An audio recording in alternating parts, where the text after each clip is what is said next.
Bienvenue sur ma chaîne Chifit by Rida. Aujourd'hui, nous allons parler de perte de poids et plus précisément de taux de masse grasse. Le taux de masse grasse est un élément essentiel dans n'importe quel coaching, en tout cas dans le mien, car il me permet de savoir exactement combien de kilos vous devez perdre. Il ne s'agit pas de se lever un matin comme ça, surtout que je reçois beaucoup de messages de personnes qui me disent « Ah coach, je veux perdre 20 kilos, je veux perdre 15 kilos, je veux perdre 35 kilos. » Au pif, qu'est-ce qui vous détermine que vous devez perdre tel nombre de kilos?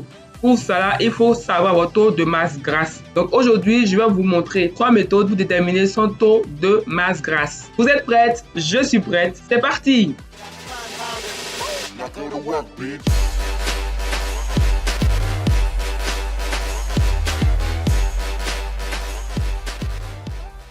Comme je vous le disais dans l'intro, aujourd'hui, je vais vous montrer comment déterminer votre taux de masse grasse. Je ne parle pas de l'indice de masse corporelle. Là, ici, je veux parler de l'indice de masse grasse. Donc, l'indice de masse corporelle, l'IMC, n'est pas aussi précis que l'indice de masse grasse, car il ne prend pas en compte la position corporelle de la personne, la présence de muscles, de gras et tout. Moi, je me focalise dans mes coachings sur l'indice de masse grasse et qui parle d'indice de masse grasse parle de taux de masse grasse. Donc, pour connaître son taux de masse grasse, j'utilise 3 méthodes. Il y en a beaucoup plus, il y en a beaucoup plus. Mais moi, je pourrais me focaliser sur 3 méthodes que l'on peut faire soi-même et être fixé. Mais je précise que ces méthodes sont approximatives, car avoir son taux de masse grasse de façon précise au pourcentage près est pratiquement impossible, sauf si on a accès à du matériel, à de la technologie de pointe seulement réservée aux athlètes. Donc, les 3 méthodes, il s'agit de 1. Le pli cutané à l'aide d'un adipomètre ou à l'aide d'une pince à pli cutané.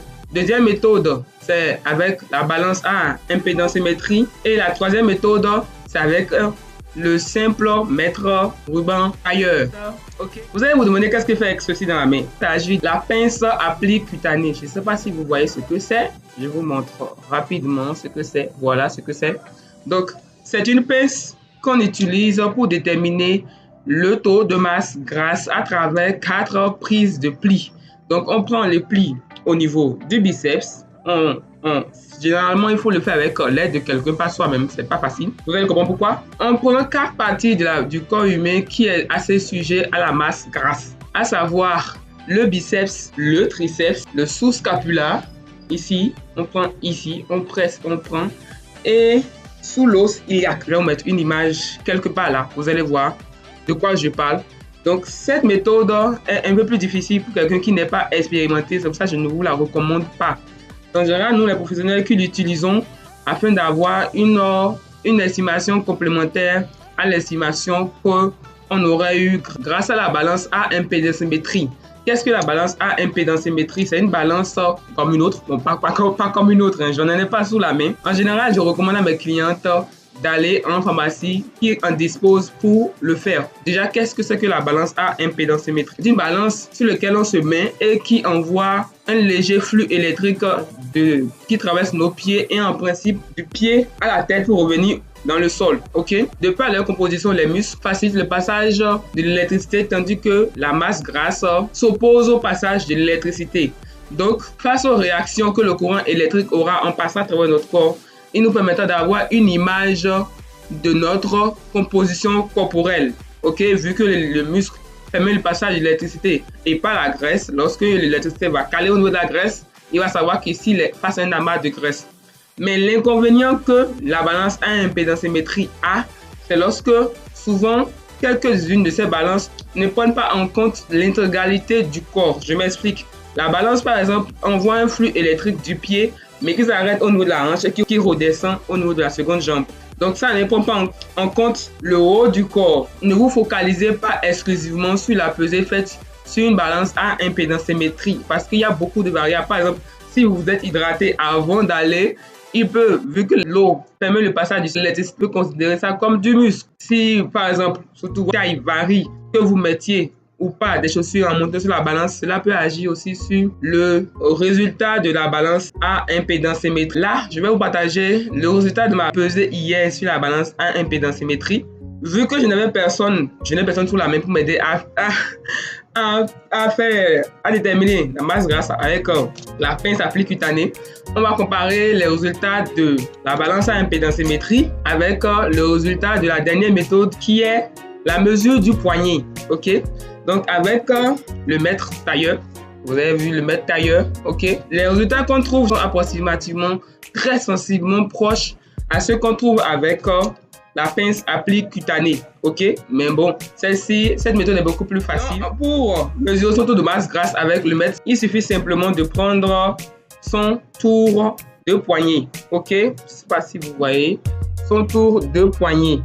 Et donc, moi, mon tour de poignet, ça dit 16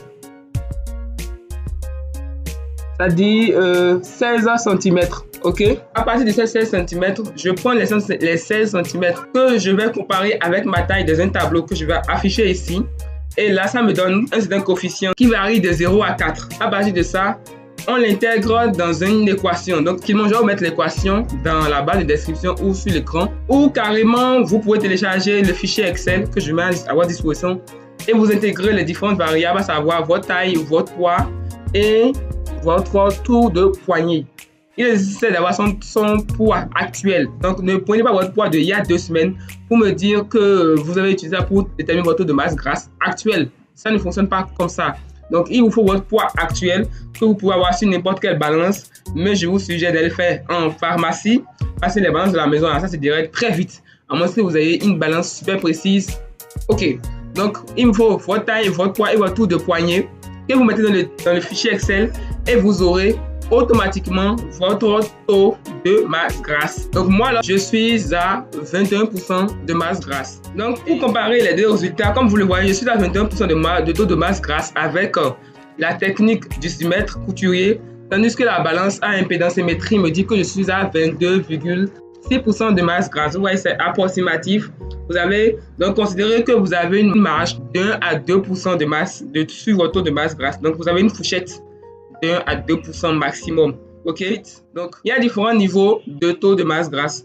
Mais pour qu'une femme soit en bonne santé, on a besoin nécessairement de moins 25% de masse grasse. Je vais vous mettre une image pour que vous ayez une idée visuellement à quoi ressemble un corps à différents niveaux de masse grasse. Donc une femme qui ne veut pas être forcément fit, au minimum doit être à 25% de masse grasse. Donc moi, c'est l'objectif que je vise pour toutes mes clientes, 25% de masse grasse. Mais une femme sous risque de mettre sa santé en péril ne peut pas aller à moins 15%, moins 10% de masse grasse comme les hommes afin d'avoir des abdos super visibles. Vous savez aussi, vous allez voir que les bodybuilders, les bodybuildeuses de compétition différents des fit girls.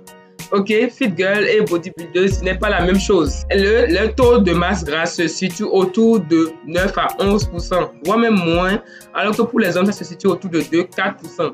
Lorsque vous descendez plus bas que 15%, chez certaines, il n'y a plus de règles. Les cheveux tombent, la poitrine, il n'y a plus de poitrine. Ok, clairement, nous les femmes, on a besoin de la masse grasse pour avoir des formes, pour avoir des courbes.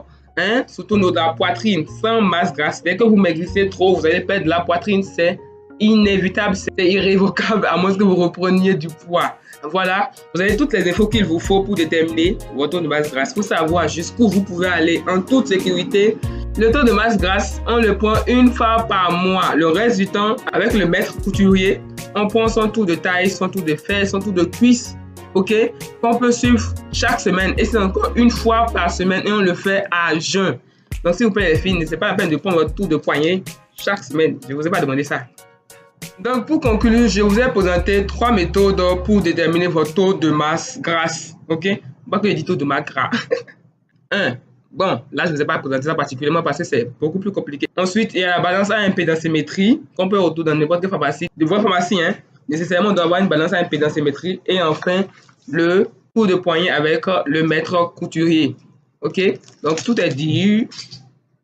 Oula, il est tombé. Donc tout est dit. J'espère que vous avez aimé. Si vous avez aimé, soutenez-moi en vous abonnant et en partageant ça massivement à vos copines sur vos pages Facebook, vos pages Instagram ou Twitter. Allez-y, partagez. Je vous remercie d'avoir regardé cette vidéo au Tchad, au Niger, au Burkina, en Côte d'Ivoire, à Lomé et ainsi qu'à Cotonou. Je vous souhaite un bon début de week-end. Peace, bisous et à la semaine prochaine.